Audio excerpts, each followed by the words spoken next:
C'est un petit peu le cœur du propos de cette visite, c'est de montrer que Luçon est une ville riche d'histoire, riche d'un patrimoine. Guidé par l'historienne Pauline Retailleau, ce groupe part à la découverte ou la redécouverte de Luçon.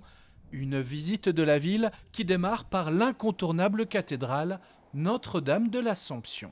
C'est l'évêché de Vendée finalement.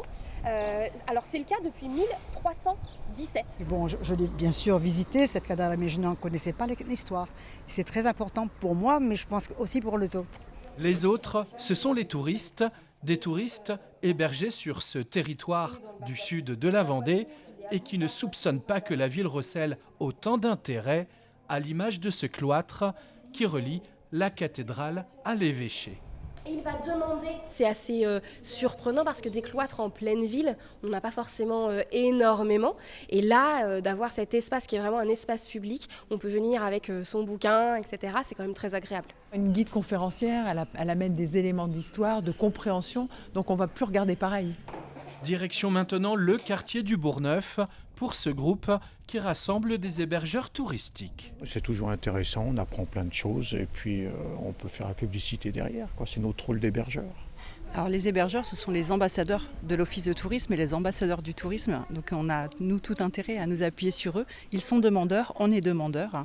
Donc c'est vrai que les inviter régulièrement quand on a des nouvelles prestations ou rencontrer des nouveaux sites, c'est vraiment eux qui rencontrent les touristes et qui peuvent en parler directement. Donc c'est vraiment les ambassadeurs du territoire.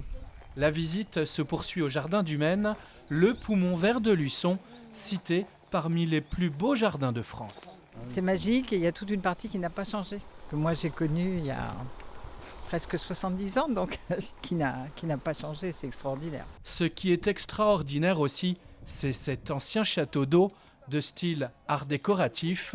L'édifice, construit en 1912, est classé monument historique. Et c'est un des premiers bâtiments qu'on connaisse qui soit construit en béton armé. Luçon, les incontournables, une visite de la ville ouverte également à tous les vendredis à partir du 5 juillet et jusqu'au 13 septembre prochain.